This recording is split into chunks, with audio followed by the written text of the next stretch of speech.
Hi everyone, welcome back to IELTS online spoken English class. My name is Ajay. इस video में हम सीखने वाले हैं बी वर्ब्स के बारे में।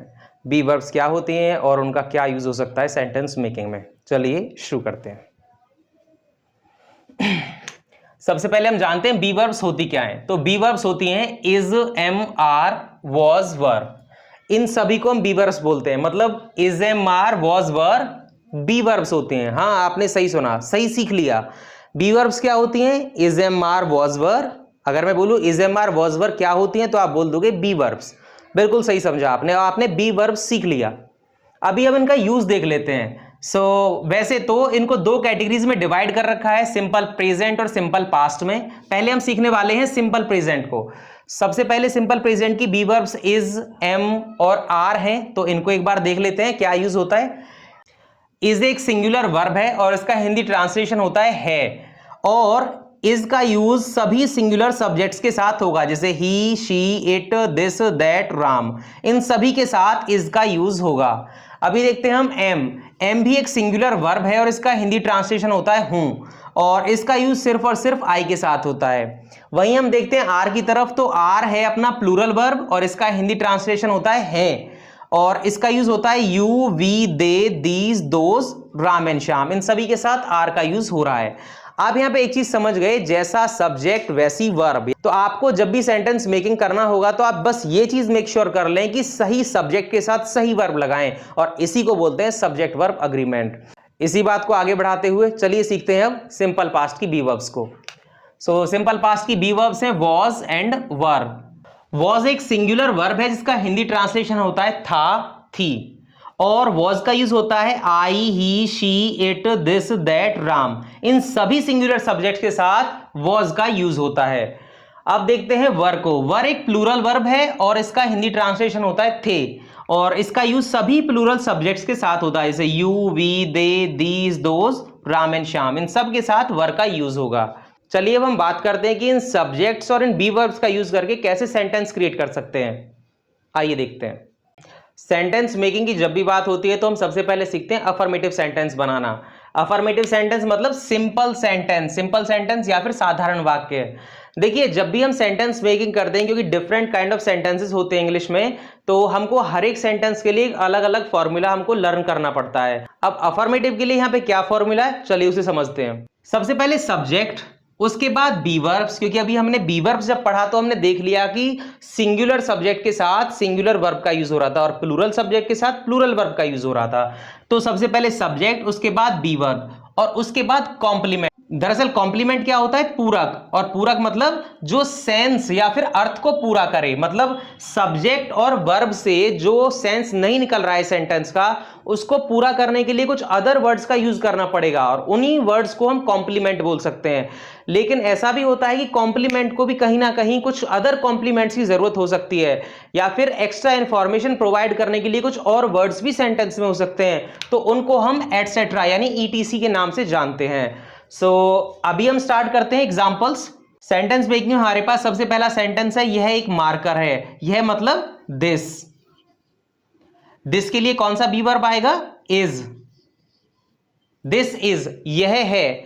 अभी यह है से कोई सेंस नहीं निकल रहा, कुछ भी तो हो सकता है, इसलिए इस सेंटेंस में क्या दे रखा है? यह है। क्या है? एक मार्कर। अब ये एक मार्कर जो वर्ड है ये कॉम्प्लीमेंट कहलाएगा। This is a marker, full stop. अब आपने यहां पे समझ लिया सब्जेक्ट, आपने समझ लिया इसके बाद आने वाली बी वर्ब और इसके बाद कॉम्प्लीमेंट। अब यहां पे अगर ईटीसी की जरूरत होती, कुछ अदर वर्ड्स होते, तो वो ईटीसी कैटेगरी में अपने आप से आ जाते। इसके बाद देखते हैं, तुम एक छात्र हो। तुम मतलब यू। सबसे पहले मैंने आपको बोला है कि सब्जेक्ट ही पिक करते हैं, उसके बाद उससे related be verb. You are, तुम हो, क्या हो? अ स्टूडेंट, एक स्टूडेंट, फुल स्टॉप। तो यहां पे सब्जेक्ट क्या हुआ? यू, बी वर्ब क्या हुआ इसके हिसाब से? आर, और कॉम्प्लीमेंट क्या हुआ? A student. बहुत बढ़िया। इसके बाद हम सीखते हैं वह लड़का एक सैनिक है। जब हमने सब्जेक्ट लर्न किया था तो हमने सीखा था कि this boy, that girl, these cars, those trees, those houses. इस तरह से नए सब्जेक्ट मेकिंग सीखा था हमने। आप जाकर उसे पिछले वीडियो में देख सकते हैं। वह लड़का, ये सब्जेक्ट कहलाएगा। That boy, that boy singular है तो इसके लिए इज का यूज होगा। दैट बॉय इज, वह लड़का है, क्या है, अ सोल्जर, एक सैनिक। इस तरह से हमने इज एम आर के साथ अफर्मेटिव सेंटेंस बनाए, पर क्या ये वॉज वर्ब के साथ भी बन सकते हैं? बिल्कुल हो सकता है, चलिए देखते हैं। जिस तरह से हमने इज एम आर का यूज करके सेंटेंस क्रिएट किया, उसी तरह से हम वॉज वर्ब का यूज करके भी नए सेंटेंस क्रिएट कर सकते हैं। जैसे यह एक तालाब था, यह मतलब दिस के साथ was, this was a pond, this was a pond, बिल्कुल इजी है, सब्जेक्ट, बी वर्ब और कॉम्प्लीमेंट। तुम एक छात्र थे, तुम मतलब यू के साथ वर, यू वर अ स्टूडेंट। वह लड़का एक सैनिक था, वह लड़का, that boy was a soldier. हम सेम फॉर्मूला का यूज करके is am are was verb के साथ बहुत सारे सेंटेंस क्रिएट कर सकते हैं। अब इससे आगे हम सीखने वाले नेगेटिव सेंटेंसेस, चलो देखते हैं। नेगेटिव सेंटेंस का फॉर्मूला होता है subject plus be verb plus not plus complement ETC. जैसे वह गरीब नहीं है, वह मतलब ही के लिए आएगा is, he is, subject be verb, ठीक है, subject be verb. He is not, वह नहीं है, क्या नहीं है, poor, he is not poor, वह गरीब नहीं है। तुम घर नहीं थे, तुम मतलब यू के लिए आएगा वर, यू वर, थर्ड पे आएगा not, you were not at home, तुम घर नहीं थे। इसके बाद हम सीखते हैं इंट्रोगेटिव सेंटेंस। सो इंट्रोगेटिव सेंटेंस बनाने के लिए सबसे पहले हमको बी वर्ब यूज करना होता है, उसके बाद सब्जेक्ट, कॉम्प्लीमेंट, ईटीसी। क्योंकि इंट्रोगेटिव सेंटेंस भी दो तरह से बनाए जाते हैं। पहला सिंपल इंट्रोगेटिव, जिसमें हम क्या से शुरुआत होने वाले सेंटेंसेस को देखते हैं, और दूसरा होता है WH इंट्रोगेटिव सेंटेंस, जिसमें हम WH वर्ड्स के साथ सेंटेंस को देखते हैं। सो सबसे पहले हम देखते हैं फर्स्ट वाले को, जिसमें हम यूज करते हैं बी वर्ब, उसके बाद सब्जेक्ट, फिर कॉम्प्लीमेंट, ईटीसी। तो देखते हैं, क्या वह गरीब है, वह के लिए क्या आना चाहिए, इज, ठीक है। सो बी वर्ब से स्टार्ट करते, इज, सब्जेक्ट हो गया he, is he poor, is he poor, बहुत बढ़िया। उसके बाद देखते हैं, क्या तुम घर थे, सो तुम के लिए वर आएगा, of course were you at home, क्या तुम घर थे। इसके बाद हम बात करते हैं WH इंट्रोगेटिव सेंटेंस की। सो WH इंट्रोगेटिव सेंटेंस में ज्यादा कुछ नहीं करना, हमको WH वर्ड पहले लगाना है बी वर्ब से, उसके बाद WH वर्ड के बाद बी वर्ब, फिर सब्जेक्ट, फिर कॉम्प्लीमेंट और फिर ETC। सो तुम परेशान क्यों हो, तुम परेशान क्यों, सबसे पहले हम क्यों को पिक करेंगे, वाई, उसके बाद be verb, Y are you. अब यू सब्जेक्ट यहाँ पे ऑफकोर्स यू है, तो यू के लिए आर ही आएगा, वाई आर यू परेशान, upset, why are you upset, तुम परेशान क्यों हो। तुम कहाँ थे, सो कहाँ के लिए वेयर, वेयर के बाद वर, क्योंकि यू यहाँ पे सब्जेक्ट है, इसके लिए वर ही आएगा, ऑफकोर्स वॉज तो आ नहीं सकता, वेयर वर यू। सो इस तरह से हमने नेगेटिव सेंटेंस, इंट्रोगेटिव सेंटेंस और WH इंट्रोगेटिव सेंटेंस को मेकिंग करके देखा। अब इसके बाद हम सीखते हैं इंट्रोगेटिव नेगेटिव सेंटेंस।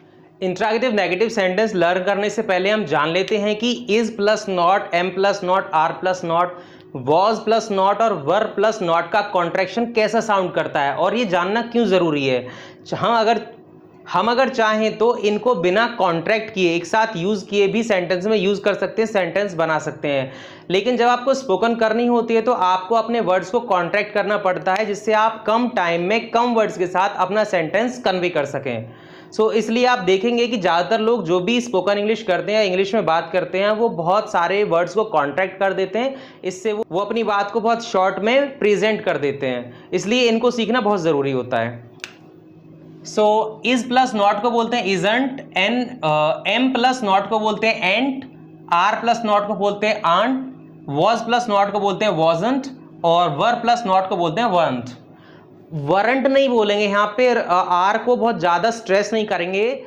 अगर हम ब्रिटिश प्रोनाउंसिएशन की बात करेंगे तो उसमें हम इसको बोलेंगे वंट, उसमें तो आर बिल्कुल ही साउंड नहीं करेगा। और अगर हम इसको अमेरिकन प्रोनाउंसिएशन के हिसाब से बात करेंगे तो बोलेंगे इसको वंट, हल्का सा आर, इसमें हल्का सा टच आर का करेंगे, वरंट, बस इतना। सो अभी हम सीखने वाले हैं इसका formula. Interrogative negative sentence, isn't, aren't, ain't, wasn't, weren't, इनको सबसे पहले शुरू में यूज कर लेंगे, उसके बाद सब्जेक्ट, कॉम्प्लीमेंट, ETC। एग्जाम्पल के लिए, क्या तुम भारतीय नहीं हो, आंट यू एन इंडियन। सो आपको पता ही चलेगा क्या प्लस नहीं को हमने यहां से इससे यूज कर लिया, उसके बाद सब्जेक्ट, ठीक है, उसके बाद complement, aren't you an Indian. और भी एग्जाम्पल बना सकते हैं, जैसे इजंट ही योर फ्रेंड, क्या वो तुम्हारा दोस्त नहीं है। पास्ट में बना सकते हैं, वॉजंट शी योर प्रिंसिपल, क्या वो तुम्हारी प्रिंसिपल नहीं थी। अगर हम चाहें कि इसको WH वर्ड के साथ बना दें तो बिल्कुल बना सकते हैं। फॉर्मूला रहेगा WH इंट्रोगेटिव नेगेटिव का फॉर्मूला रहेगा, पहले WH वर्ड, फिर उसके बाद इजंट, आंट, वॉजंट, वंट और एंट, कोई भी हो सकता है। उसके बाद सब्जेक्ट, कॉम्प्लीमेंट, ETC। जैसे तुम घर क्यों नहीं हो, Why aren't you at home, इसको हम थे भी कर सकते, तुम घर क्यों नहीं थे, Why weren't you at home। हम और भी ऐसे बहुत सारे सेंटेंस बना सकते हैं और इस तरह से हम is am are was were के साथ बहुत सारे सेंटेंस मेकिंग कर सकते हैं। आपने सीखा affirmative, negative, interrogative, WH interrogative, interrogative negative और WH इंट्रोगेटिव नेगेटिव सेंटेंसेस। सो अभी मैं चाहता हूं कि आप इस वीडियो को बार बार देखें और जब तक देखें जब तक यह कॉन्सेप्ट आपके दिमाग में अच्छे से बैठ ना जाए। अगर आपने ये सेंटेंस मेकिंग सीख ली तो आगे आने वाले सेंटेंस मेकिंग में आपको कोई प्रॉब्लम नहीं हो सकती और आपकी इंग्लिश और आपकी सेंटेंस मेकिंग बहुत फास्ट हो जाएगी, जो आपको हेल्प करेगी एक फ्लुएंट स्पीकर बनने में। वीडियो अच्छा लगा हो तो लाइक करें, शेयर करें और सब्सक्राइब करें।